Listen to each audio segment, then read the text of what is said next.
Hello बच्चों, कैसे हैं आप लोग। उम्मीद है आप लोग बहुत अच्छे होंगे, फिट और फाइन होंगे।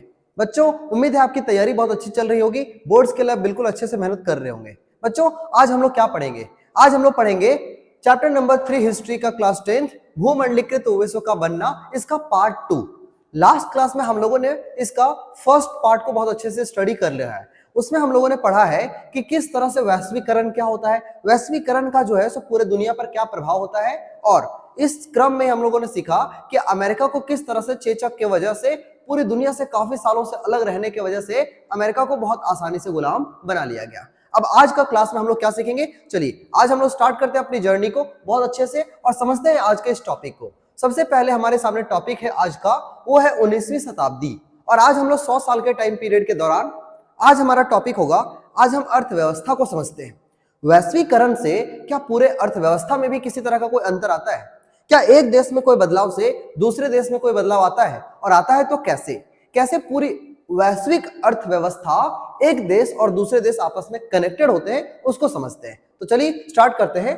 सबसे पहले यदि हम बात करें तो कभी भी आर्थिक विनिमय जो होता है, अंतरराष्ट्रीय आर्थिक विनिमय होता है, मतलब पैसे का जो लेन देन होता है एक देश से दूसरे देश में, हमारे देश के वजह से दूसरे देश में कैसे प्रॉफिट होता है, यहाँ के लोग वहां जब जाते हैं तो किन किन उद्देश्य की वजह से जाते हैं, इसके बारे में समझते हैं। तो देखो, जब भी कोई एक देश दूसरे देश में जाता है ना, तो वो सबसे पहले या तो व्यापार को लेकर के जाता है, मतलब वह यहाँ से कहीं और व्यापार करने के उद्देश्य से वहां जाता है और इस तरह से पूंजी एक जगह से दूसरी जगह शिफ्ट होती है। या तो कोई श्रम के उद्देश्य से जाता है, वहां पर काम अपॉर्चुनिटी के तलाश में जाता है, रोजगार के साधन की वजह से जाता है। या तो वो निवेश के लिए जाता है, मतलब अपना पैसा को वहां निवेश करेगा और व्यापार को आगे की तरफ बढ़ाएगा। तो ये तीन ऐसे कारण होते हैं जिसके वजह से पूंजी का एक जगह से दूसरी जगह विनिमय होता है, लेन देन होता है। समझ में आ गया? अब देखिए, जब हम बात करते हैं, हमारा सामने एक नया टॉपिक आ रहा है जिसका नाम है विश्व अर्थव्यवस्था का उदय। अब जब आप इसको पढ़ते हैं तो सबसे पहले आपको एक लॉ के बारे में पढ़ना होगा, जो कि आपका कॉर्न लॉ। जब हम कॉर्न लॉ की बात करते हैं, देखिए ये कॉर्न लॉ मतलब मकई से कैसे संबंधित था, मक्का से कैसे संबंधित था, ये समझते हैं। देखो बच्चों, बात ये हुआ कि 19वीं सदी के दौरान सबसे पहले पूरी जो विश्व के अलग अलग देश थे, वो सब अपने आप को आत्मनिर्भर बनाने की तरफ आगे बढ़ रहे थे। सब सोच रहे थे कि हम अपने ही देश में कृषि करेंगे और कृषि के आधार पे हम अपने देश को आत्मनिर्भर बनाएंगे, कम से कम भोजन को लेकर के तो हम आत्मनिर्भर हो जाएं। लेकिन ब्रिटेन का ध्यान उस समय ऐसा था नहीं। ब्रिटेन ने कभी भी कृषि को लेकर के आत्मनिर्भर होने के बारे में नहीं सोचा, क्योंकि ऐसी भौगोलिक स्थिति वहां नहीं बन पाती है। यदि ऐसी स्थिति हुआ तो जाहिर सी बात है कि बहुत सारे जितने भी देश हैं आसपास के, वो सारे लोगों ने मिलकर के ब्रिटेन के लिए जो है सो कृषि का उत्पादन तेज कर दिया। इसलिए कर दिया ताकि ब्रिटेन को हम सप्लाई कर करके और हम अपनी व्यवस्था को अच्छी कर लें। इसी दौरान क्या होता है कि ब्रिटेन के कुछ लोग जो कि मक्का का खेती करते थे, यहाँ पे मान लेते हैं ये है आपका ब्रिटेन और ये है बाकी दुनिया, या तो इंडिया की बात, हम इंडिया ही समझ लेते हैं।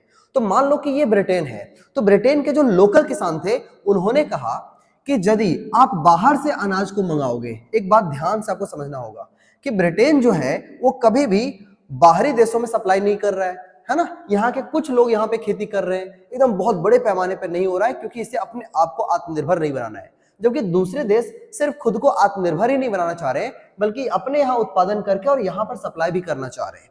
अब ब्रिटेन के जो लोकल लोग थे वो ये सोच रहे थे कि यदि यहाँ के लोग जो है बाहर से, यदि कोई भी किसान वो ब्रिटेन में यदि मक्के को भेज देता है, तो यहाँ का लोकल किसान का जो मकई है या मक्का है वो नहीं बिकेगा, और यदि वो नहीं बिकेगा तो ये सारे लोग बेरोजगार हो जाएंगे। इस वजह से यहाँ के जो लोकल किसान थे वो ब्रिटेन के सरकार के ऊपर दबाव डाल करके और बोला कि एक काम करिए, आप बाहर से आने वाले मक्के पर रोक लगा दीजिए या तो भारी सीमा शुल्क लगा दीजिए। बच्चों, एक बात को ध्यान रखना है, यदि बाहर से कोई सामान ब्रिटेन के अंदर जाएगा तो भारी सीमा शुल्क यदि लग गया तो जाहिर सी बात है कि ये जो सामान है वो बहुत ज्यादा महंगा हो जाएगा। सीमा शुल्क क्या होता है? तो जब भी आप दूसरे देश से अपने देश में इंपोर्ट करते हैं तो वहां से यहाँ जब आ रहा होता है, हम इस देश में बेचना चाह रहे हैं, तो यहाँ पर बॉर्डर के पास आपको शुल्क देना पड़ेगा, बॉर्डर पार करके वहां बिजनेस करने के लिए। इसको सीमा शुल्क कहते हैं। तो यहाँ पर भारी सीमा शुल्क लग रहा है, तो यदि चीजें ऑलरेडी बहुत महंगी हो जाएगी तो ऐसी स्थिति में कभी भी हम जो है सो दूसरे देश में जाकर के बिजनेस नहीं कर पाएंगे। और ऐसे समय में क्या हुआ कि यहाँ के लोकल लोगों ने यहाँ के सरकार के ऊपर दबाव डाल के और मक्के की आयात पर रोक लगा दिया। आयात समझ में आ रहा है? जब दूसरे देश से अपने देश में मंगा रहे हो। है ना। तो इस पे रोक लगा दिया। अब रोक लगाने से क्या हुआ, यहाँ के जो लोकल फार्मर्स थे इनका भाव बढ़ गया और इन्होंने मक्के को बहुत ही ज्यादा महंगे दाम पे बेचना शुरू किया। जब बहुत ज्यादा महंगे दाम पे बेचना शुरू हुआ तो इसका विरोध हुआ।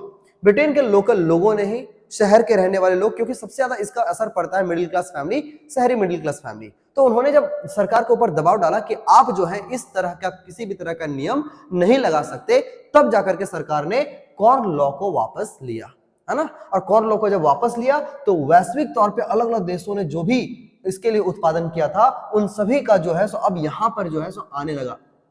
हर तरह का जो उत्पादन है वो अब ब्रिटेन आने लगा। और जब ब्रिटेन हर जगह का उत्पादन आने लगा तो जाहिर सी बात है यहाँ के लोकल फार्मर जो है इनका बहुत नुकसान हुआ, क्योंकि जब वैश्विक तौर पे बहुत अलग अलग जगहों से जब यहाँ पे मक्के का आयात हुआ तो वो प्रायः सस्ते थे, जबकि इसका जो है सो बहुत ज्यादा महंगा था उस कंपैरिजन में।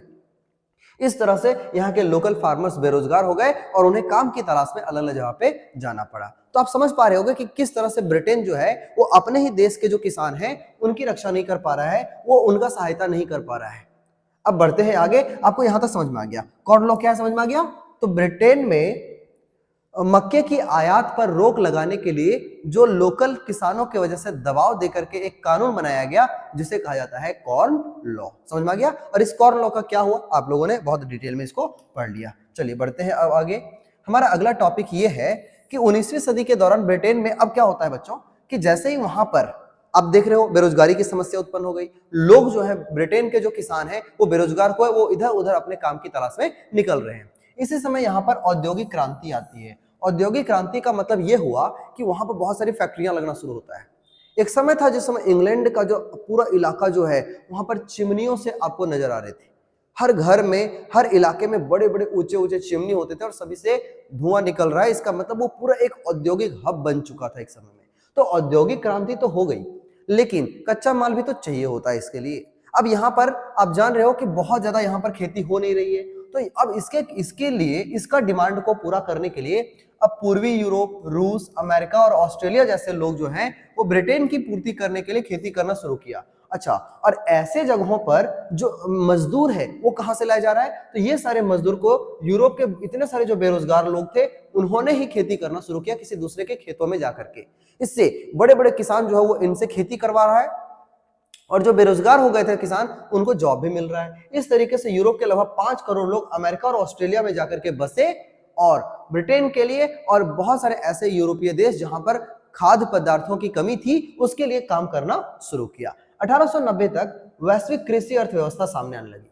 वैश्विक कृषि अर्थव्यवस्था का मतलब यह हुआ कि अब कृषि की वजह से भी अब अर्थव्यवस्था में सुधार होने लगा और यह पूरे वैश्विक तौर पे हो रहा है, इसीलिए इसका नाम पड़ा वैश्विक कृषि अर्थव्यवस्था। अब जब भी हम अर्थव्यवस्था की बात करें तो सिर्फ पूंजी ही नहीं होता, इससे श्रम का भी विस्थापन होता है। मतलब अब एक जगह के मजदूर दूसरे जगह ट्रांसफर हो रहे हैं, ये पूंजी का भी प्रवाह हो रहा है। लोग एक जगह नहीं कई जगहों पर जाकर के पूंजी को जो है सो अपने अनुसार जो है वहां इन्वेस्ट कर रहे हैं। इस तरीके से और तकनीक में भी गहरे बदलाव हुए, जिस कारण अब कृषि भी एक तरह से अर्थव्यवस्था को बनाने का एक तरीका बन गया और वैश्विक रूप में बदलाव देखने को मिला।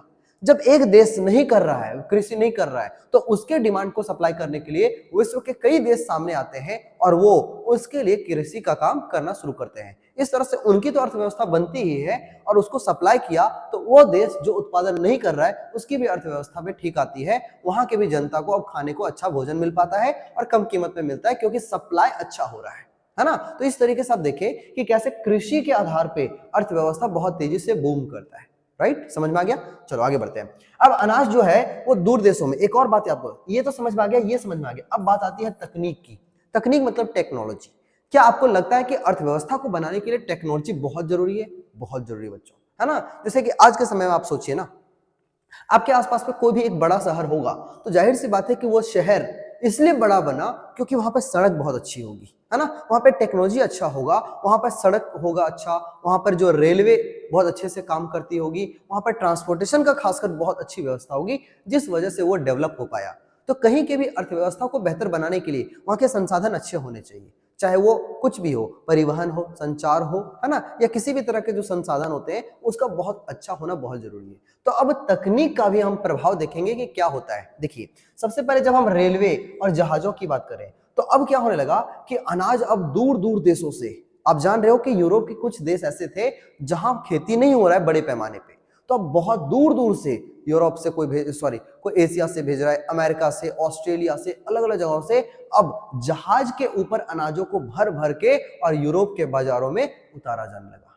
तो ये टेक्नोलॉजी की वजह से हुआ, क्योंकि जहाज आ चुका था और जहाज में चीजों को भर करके और लाया जा रहा है और यूरोपीय बाजार में उतारा जा रहा है। इससे उस टेक्नोलॉजी की मदद से जो है सो वैश्विक अर्थव्यवस्था जो है बहुत तेजी से ग्रो करती है ना। तो यहाँ पर आपने समझा रेलवे जिसका जाल अब तक बिछ चुका था। अब जान रहे हो 19वीं सेंचुरी 1850 के आसपास में इंडिया में आना शुरू हो जाता है और 1800 के आसपास में जो है वो ब्रिटेन में जो है सो रेलवे काम करना शुरू कर देती है। और इस तरीके से हमको समझ में आता है कि आपका रेलवे और जहाज जो है इससे आने पर इन जहाजों पर दक्षिण यूरोप, एशिया, अफ्रीका और कैरिबियाई द्वीप समूह के मजदूरों से काम करवाना शुरू होता है। अब ये कौन सा जगह है? देखिए ये सब कुछ पिछड़े इलाके हुआ करते थे उस समय में, जहां से मजदूरों को उठा करके और रेलवे पर और जहाजों पे काम करवाया जा रहा है। तो कम वेतन पे उनसे काम करवा लिया जा रहा है और इस तरीके से ये टेक्नोलॉजी के आधार पे जो काम शुरू हुआ ये भी बहुत तेजी से बूम करता है। समझ में आ गया? चलिए अब आगे समझते हैं कि क्या हो रहा है। अब हमारा सामने अगला टॉपिक ये है पंजाब में ये वाला एरिया बाबू, इसके सामने आपके सामने एक नया कॉन्सेप्ट आपके सामने है जिसको आपको समझना बहुत जरूरी है। देखिए सबसे पहले टॉपिक ये है हमारा कैनाल कॉलोनी क्या है। देखिए कैनाल कॉलोनी की जब हम बात करते हैं तो हम पंजाब की बात करते हैं। देखिए पंजाब हमारा जो पुराना पंजाब था, जो कि आपका इंडिया पाकिस्तान का एक मर्ज पंजाब था, ये सारा इलाका को यदि हम देखें तो वो एक अर्ध रेगिस्तानी इलाका था। वहां पर बंजर जमीन हुआ करता था, वो खेती लायक जमीन नहीं होता था। लेकिन जब अंग्रेज आए हमारे यहाँ, जब ब्रिटिशर्स हमारे यहाँ आए या तो पुराने समय में ही जो है उन्होंने देखा कि ये जो इलाका है ये काफी उपजाऊ बनाया जा सकता है। तो एक काम कर सकते हैं, हम इस बंजर जमीन को उपजाऊ बनाते हैं। और इसके लिए उन्होंने क्या किया, कई जगहों से जो है सो लोगों को ला करके और यहाँ पर पंजाब के एरिया में जहां पर उसने एक ऐसा इलाका बनाया जो इलाका में खेती हो सकती हो, ऐसे इलाके में ला करके एक कॉलोनी बना दिया। और जब एक कॉलोनी बना दिया तो इस कॉलोनी को ही नाम दे दिया गया कैनाल कॉलोनी। मान लो ये पूरे इलाके पे खेती करना है, तो इस पूरे इलाके पे खेती करने के लिए वहां के लोगों को जो है बहुत सारे बाहर से मजदूरों को ला करके और यहाँ पर एक घर दे दिया गया परमानेंट रहने को। अब बोला देखो तुम इस कॉलोनी में रहोगे और इस पूरे इलाके पे तुम खेती करोगे, है ना। तो इस कॉलोनी को नाम दे दिया गया कैनाल कॉलोनी। आई होप समझ में आ गया होगा। ये इलाका बहुत बंजर हुआ करता था, लेकिन अब इसमें उत्पादन अच्छा खासा होने लगा क्योंकि अब यहाँ पे मजदूर इसमें काम भी कर रहे हैं। सभी को ला करके यहाँ बसाया गया, इसका नाम कैनाल कॉलोनी पड़ा। 1820 से लेकर 1914 तक गेहूं, कपास और रबड़ इन सभी का विश्व व्यापार में 25% से बढ़ करके और 40 गुना जो है जो इसका व्यापार बढ़ा। तो जाहिर सी बात है जब डिमांड इतना ज्यादा बढ़ रहा है तो क्यों ना इनके प्रोडक्शन पे भी ध्यान दिया जाए। तो अब क्या हुआ, ब्रिटिश जो है वो ये सारे इलाके जो अब कृषि लायक हैं, अब यहाँ पर आकर के गेहूं का, कपास का और रबर का, इन सब का जो है सो मतलब मजदूरों से कह करके और उसी की केवल खेती करवा रहा है ताकि इसका जो डिमांड है इसको पूरा किया जाए यूरोप में, है ना। तो आपको समझ में आ रहा होगा कि किस तरीके से सारी चीजें एक दूसरे से इंटरलिंक्ड है। अब आगे हमारा टॉपिक है, देखिए अब हमारा टॉपिक है ये तकनीक की भूमिका। हालांकि हम तकनीक के बारे में अभी हमने सीखा है, लेकिन अब आपको यहाँ पर आपका इसका बेसिक समझ उत्पन्न हो जाएगा। देखिए समझना यह है कि तकनीक क्या कर सकता है हमारे वैश्विक अर्थव्यवस्था को बूम करने के लिए। देखो बाबू, सबसे पहले जब हम बात करें तो ब्रिटिश काल में ही ये समय है जिस समय रेलवे भाप में जहाज और टेलीग्राफ जैसी तकनीक आ चुका था। देखिएगा जब जहाजें बड़ी बड़ी बनने लगी, जहाज तो पहले भी हुआ करते थे, लेकिन सबसे ज्यादा जो बूम आया है वो आया आपका मांस व्यापार में। अब इसके बारे में जब हम बात करें तो आपको समझ में आएगा।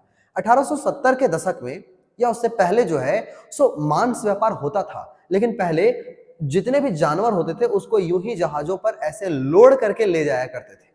तो जब वो एक जगह से दूसरी जगह जानवरों को ऐसे ही लोड करके ले जाते थे तो बहुत सारे जानवर जो है वो बीमारी की वजह से मर जाते थे, भूख की वजह से मर जाते थे, उनका वजन कम हो जाता था, जिस वजह से मांस व्यापार अच्छा नहीं चल पाता था। लेकिन अब नई टेक्नोलॉजी आई, अब जहाजों में ही रेफ्रिजरेटर की व्यवस्था हो गई, है ना, फ्रिज की व्यवस्था हो गई। और जब ऐसा व्यवस्था हुआ तो जाहिर सी बात है कि अब पूरा खड़ा जो जानवर होता था वो जीवित जानवर को नहीं भेजा जाता था, बल्कि उसे काट करके और उसका मांस बना करके रेफ्रिजरेटर में डाल करके और यूरोपी के साथ साथ कई सारे देशों में जो है सो इसे बेचा जाने लगा। अब आप समझिए पहले नुकसान क्या था कि वजन घट जाता था, बीमारी से मर जाता था, तो नुकसान बहुत था। अब जब मांस को ही रेफ्रिजरेटर में भर के कई जगहों पे ले जाया जा रहा है, अब जो है सो जहां जहां पर ये मांस जा रहा है वहां पर पहले के तुलना में अब मांस का जो कीमत है वो घटा, और जब मांस की कीमत बहुत तेजी से घटा तो लोगों का खाना में या उनके भोजन में जो है सो अब मांस एक एडिशनल डिश के जैसा आकर के जुड़ता है, जिससे उनका खान पान बेहतरीन होता है। और अब जो कुपोषण के शिकार हो रहे लोग थे अब उनको एक अच्छा जीवन शैली मिलता है, उनका एक खाना अच्छा हो जाता है। और वैसे भी आप समझ रहे हो कि यूरोप एक ऐसा जगह है जहां पर ठंडा इलाका है, ठंडे इलाके में मांस का सेवन मतलब एक अच्छा भोजन कहा जा सकता है। तो इस तरीके से मांस व्यापार में अचानक से बहुत तेजी से बूम आया, क्योंकि अब टेक्नोलॉजी बढ़ गया नहीं, और तकनीक बढ़ता है तब समझ रहे हो है ना, हर तरह से अर्थव्यवस्था में भी विकास होता है, चीजें बहुत स्मूथ हो जाती है। आप सोचो ना, पहले आप सब तरह की चीजों को आप ऐसे पढ़ाई करते थे, और आज आप सिर्फ पहले ऑनलाइन ही आपके सब पास एक ऑप्शन हुआ करता था, लेकिन आज टेक्नोलॉजी है, और इस टेक्नोलॉजी की वजह से आज खुद आप घर में बैठे बैठे ये समस्त दुनिया के कई सारे टीचर से आप अच्छा क्वालिटी एजुकेशन ले सकते हैं, है कि नहीं। तो सोचो, एक तकनीक का ही ना बहुत इंपॉर्टेंट रोल होता है, और वो जो तकनीक होता है वो हमें आगे कुछ बेहतरीन करने के लिए हमें मदद करता है। तो उसी तरह से ये जो तकनीक है उस जमाने में भी इस व्यापार में बहुत ज्यादा लाभ दिया। आई होप समझ में आ गया। तो पहले सिर्फ और सिर्फ आलू और ब्रेड होते थे, लेकिन मांस जोड़ने से उनकी जीवन स्थिति बहुत अच्छी हो गई। तो ये तकनीक का हुआ उसके ऊपर प्रभाव। चलो अब आपको समझ में आ गया है, आगे बढ़ते हैं। हमारा अगला टॉपिक है 19वीं सदी के अंत में क्या होता है बच्चों। अब ध्यान समझना ये वाला पार्ट। उपनिवेशवाद क्या होता है पहले ये समझो। उपनिवेशवाद का मतलब होता है जब किसी एक देश के प्रभाव की वजह से दूसरे देश में वहां के सांस्कृतिक, राजनीतिक और सामाजिक परिवर्तन होता है। मतलब मान लो कि जैसे कि ब्रिटेन ही है ना, अंग्रेज ही है, वो भारत में आया, तो भारत में आकर के क्या हुआ कि बहुत आसानी से वो जो है सो हमें जीने दे दिया नहीं। वो यहाँ पर आया तो सबसे पहले यहाँ के सामाजिक व्यवस्था को ध्यान से समझा, यहाँ के सामाजिक व्यवस्था को बदल डाला, कई सारी कुरीतियों को भी उसने हटाया है। लेकिन कई सारे ऐसे ऐसे चीजें रही, जैसे कि यहाँ की राजनीतिक व्यवस्था पर अपना कंट्रोल करना चाहा, यहाँ की शिक्षा व्यवस्था में उसने बदलाव किया, यहाँ की संस्कृति को हटाने मिटाने की कोशिश किया। तो जब वो यहाँ आया और हम उसके वजह से हमारी संस्कृति मिटी, हमारा समाज बदला, हमारी परंपरा बदली, इसका मतलब ये हुआ कि हम उसके उपनिवेश हो गए, है ना, हम उसकी कॉलोनी हो गए। इसका मतलब यह हुआ कि जब किसी एक देश की वजह से दूसरा देश में परिवर्तन आना शुरू होता है तो हम उसे कहते हैं उपनिवेशवाद। तो 19वीं सदी के अंत आते आते आखिर कैसा औपनिवेश हमें देखने को मिलता है, और ये वैश्विक अर्थव्यवस्था से या वैश्वीकरण से कैसे संबंधित है, आइए समझते हैं। देखो, ये 19वीं सदी के अंत तक यदि हम बात करें तो व्यापार बहुत तेजी से बढ़ा, क्योंकि टेक्नोलॉजी बढ़ रही थी, साधन बन रहे थे, नए नए जहाजों का निर्माण हो रहा था, रेलवे का विस्तार हो रहा था, जिस वजह से बहुत तेजी से व्यापार में वृद्धि होता है। जब व्यापार इतना तेज हो जाता है बच्चों, तो जाहिर सी बात है कि सभी लोग खूब सारा पैसा कमाया, और जब पैसा कमाया तो सारे नहीं कमाए, कुछ कुछ ऐसे गरीब देश ऐसे रह गए, जैसे कि अफ्रीका, एशिया, कुछ कुछ ऐसे पार्ट रह गए जो कि दूसरे के साथ मतलब यूरोप के अंडर में बहुत सारा देश आ गया।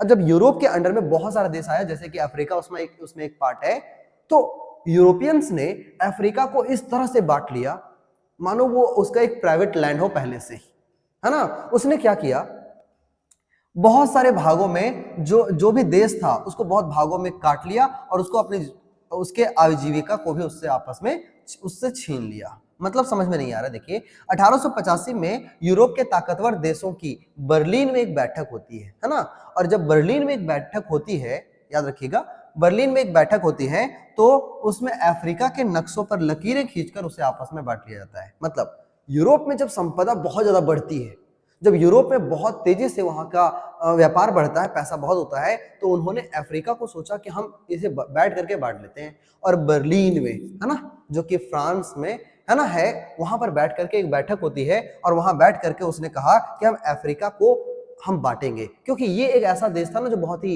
मतलब समझ लीजिए गरीब देश था। तो सोचा इसे हम लोग बांट लेंगे, ये टेरिटरी मेरा होगा, ये टेरिटरी तुम्हारा होगा, और हम लोग इसमें राज करेंगे, हम लोग अपने अनुसार यहाँ पे खेती करवाएंगे मजदूरों से। और आप देखोगे, जब हम अफ्रीका के नक्शों को देखते हैं तो आपको दिखेगा कि किस तरह से इसके जो बॉर्डर्स हैं एकदम बहुत ही ज्यादा स्केल से लगता है कि खींचा गया है। ये इस तरह के हमारे सामने बॉर्डर नजर आते हैं। ये साफ साफ नजर आता है कि किस तरह से इन्होंने बैठा, नक्शा पर हड़बड़ा के लकीर खींचा और बोला देखो इतना भाग मेरा है, इतना भाग तुम्हारा है, रख लो, है ना।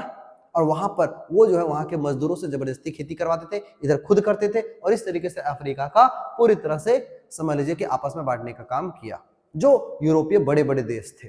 समझ में आ रहा है? तो इस तरीके से इसका इतिहास रहा है। 19वीं सदी के अंत तक ब्रिटेन और फ्रांस अपने शासन क्षेत्र में वृद्धि कर लेता है और बेल्जियम और स्पेन और संयुक्त राज्य अमेरिका भी औपनिवेशिक ताकत बन जाते हैं। ये सारे कुछ कुछ स्ट्रॉन्ग देश बनते हैं, और ये सारे जब स्ट्रॉन्ग देश बनते हैं तो ये ऐसे गरीब देशों के ऊपर इसी तरह से उसको अपनी कॉलोनी बना लेते हैं और उसे इस तरह से बांट लेते हैं मानो ये उसकी प्राइवेट लैंड हो। इस तरह से स्केल खींच खींच करके नक्शा तैयार कर दिया और ये सारे इलाके को अपने में मिलाने की कोशिश करी, है ना? समझ में आ गया? चलो अगला टॉपिक हमारा क्या है, देखिए। अब बच्चों यहां से एक नया टॉपिक स्टार्ट हो रहा है जो कि है आपका रिंडरपेस्ट। ये रिंडरपेस्ट क्या है? देखो, अफ्रीका में जहां पर अभी हमने बात किया था, अफ्रीका जहां पर नक्शों को ऐसे बांटा गया था, अफ्रीका में ही 1890 के दशक में, याद रखिएगा 1890 के दशक में एक बात होती है।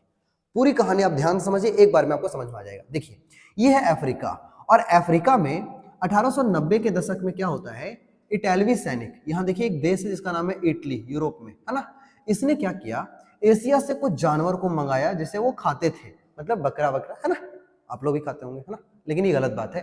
तो ऐसे ही वो एशिया से जो है सो मंगाया क्या, कुछ जानवरों को मंगाया जिसका मांस खाया जा सके। और ये इटालवी सैनिकों ने, किसने, इटालवी सैनिकों ने और स्पेन के सैनिक, ये दोनों मिल करके और घुस गए कहां, अफ्रीका। जब ये अफ्रीका घुसे इस उद्देश्य से कि यहां पर जाकर के एरिट्रिया का नाम का जगह, याद रखिएगा उस जगह का नाम है एरिट्रिया। तो यहां से ये इटली के सैनिक जो है वो इस मतलब मांस को यूज करने के लिए यहां से जानवरों को उठाया और इसको लेकर के आ गया कहां, एरिट्रिया वाला पार्ट में, यूरोप सॉरी अफ्रीका में। और जब यहां आया तो यहां पर एरिट्रिया वाला पार्ट में जाकर के जब युद्ध करने की बात आई तो उससे पहले ही क्या हुआ कि यहाँ के जो जानवर थे उससे होकर के यहाँ पर एक प्लेग फैल गई, उसके वजह से यहाँ पर एक प्लेग फैल गई। अब जब यहाँ के जानवरों के वजह से इटालवी सैनिकों के द्वारा लाए जाने पर यहाँ के जानवर जो है ना उसके अंदर प्लेग फैल गई, और जब प्लेग फैल गई तो ये जो पूरा अफ्रीका है वो कुछ ही सालों में अफ्रीका के 90% जानवर मर जाते हैं। और अफ्रीका उस समय में वो देश हुआ करता था जो अपने जमीन और अपने जानवर के दम पे ही जीता आया था, उसके पास आजीविका के और कोई दूसरे साधन नहीं थे। तो यदि वहां से लाए हुए जानवर की वजह से ये पूरा साफ हो गया, 90% जानवर मर गए, और जो बचे हुए जानवर थे उन्हें इटालवी सैनिकों ने, यूरोपीय सैनिकों ने क्या कर लिया, उसे छीन लिया, अपने कब्जे में कर लिया, और इस तरीके से पूरा जो अफ्रीका है वो एक साथ खत्म हो जाता है। वहां के लोग भूख से मर जाते हैं, जानवर तो प्लेग की वजह से मर गए, लोग भूख से मर जाते हैं, और इस तरीके से बहुत ही आसानी से जो है सो अफ्रीका को गुलाम बना लिया जाता है ना। समझ में आ गया? अब एक बार जब आप इसे पढ़ेंगे तो आपको पूरा बात समझ में आ जाएगा कि अफ्रीका में 1890 में पशुओं में फैली प्लेग की बीमारी को रिंडरपेस्ट कहा जाता है। इससे भारी संख्या में पशु क्या हो गए, मारे गए।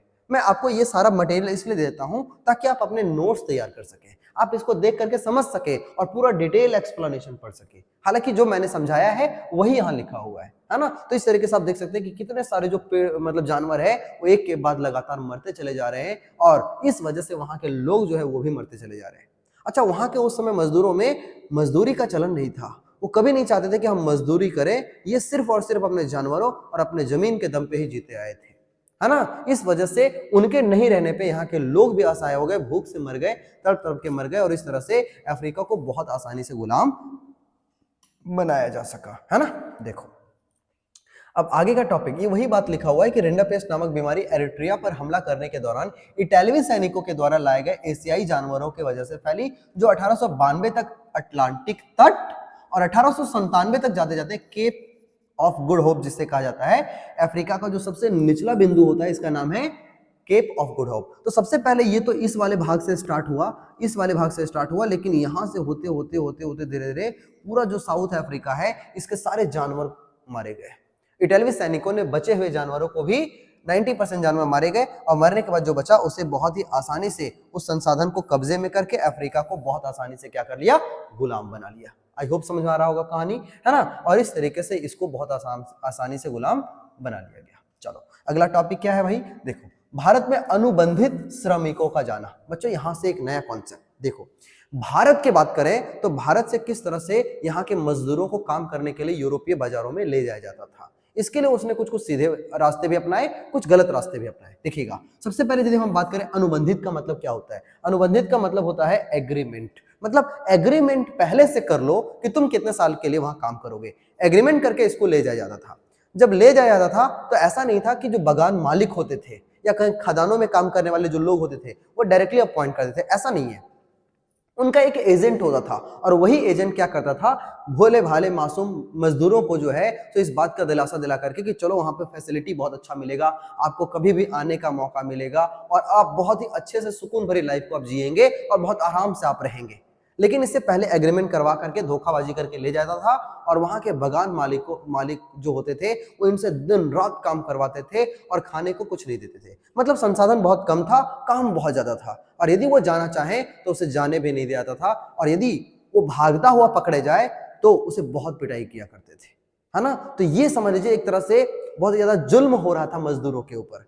खनन विभाग में तो और भी ज्यादा प्रॉब्लम था। तो इस तरह से जो एजेंट थे ना वो धोखाबाजी करके यूपी, बिहार, एमपी और तमिलनाडु वाले क्षेत्र से कैरिबियाई द्वीप समूह कहाँ है, तो देखो यहाँ पर ये जो द्वीप समूह आपको दिख रहा है ये है कैरिबियाई द्वीप समूह। आगे मॉरिशस की बात करें तो मॉरिशस जो है वो आपका आता है इस वाले क्षेत्र में। यहाँ है आपका मॉरिशस और ये है आपका फिजी आइलैंड, है ना। ये जो है सो आपका फिजी आइलैंड है जहां पर मॉरिशस ये रहा, ये है मॉरिशस, है ना, अफ्रीका के बगल में। तो इस तरीके से आपने देखा कि मॉरिशस और फिजी आइलैंड ये कुछ कुछ ऐसे ऐसे जगह थे जहां पर बहुत ही आसानी से जो है सो मासूम मजदूरों को काम करने के लिए जबरदस्ती ले जाया जाता था। ऐसा ही असम का भी क्षेत्र था जहां पर चाय बागान बहुत बड़ी मात्रा में होते थे। सबसे इंपॉर्टेंट बात यह है कि मजदूरों को एजेंट जो लोग हैं वो बहुत ही ज्यादा झूठ बोल करके उसे बड़ी बड़ी फैसिलिटी का झांसा दे करके ले जाया करते थे, लेकिन ऐसी कोई फैसिलिटी वहां पर मिलता नहीं था, है ना। इसीलिए इसे नई दास प्रथा कहा गया। नई दास प्रथा मतलब दास प्रथा में क्या होता है कि हम गुलामों की खरीद बिक्री कर लेते हैं, लेकिन यहां पर झांसा देकर के ले जाया जा रहा है, उसको गलत इंफॉर्मेशन देकर ले जाया जा रहा है, इसीलिए हम इसे नई दास प्रथा कहते हैं। देखो वहां जाकर के जब सच्चाई पता चलता था मजदूरों को तो वे जंगल में भाग जाते थे और पकड़े जाने पर उन्हें भारी दंड दिया जाता था, भारी सजा दिया जाता था। लेकिन 1921 आते आते, याद रखिएगा 1921 आते आते, देखो ये 1921 वो समय है जिस समय भारत में असहयोग आंदोलन का बहुत तेजी से बोलबाला है और जब यहाँ पर राष्ट्रवादी आंदोलन बहुत तेजी से बढ़ रहा है तो इन सब चीजों की वजह से जो है सो ये जो एक नई तरह की प्रथा है कि आप एजेंट को कह करके और गलत तरीके से बरगला करके और उसको ले आए और काम करवाएं, ये अब धीरे धीरे बंद होने लगा क्योंकि राष्ट्रवादी लोगों का जो आवाज है वो अब बुलंद होते जा रहा था और अब कोई भी जो है इस तरीके का गलत काम नहीं कर सकता, ऐसे झूठ बोल करके नहीं ले जाता। और यहाँ पर चूंकि भारत के भी बहुत सारे मजदूर थे इसलिए अब इस पर रोक लगना शुरू होता है। तो 1921 पे राष्ट्रवादी नेताओं के विरोध करने पे इसे क्या कर दिया गया, समाप्त कर दिया गया और अब इस तरह से कोई भी एजेंट जो है उसे झूठ बोल करके नहीं ले जा सकता था। क्लियर हो रहा है ना।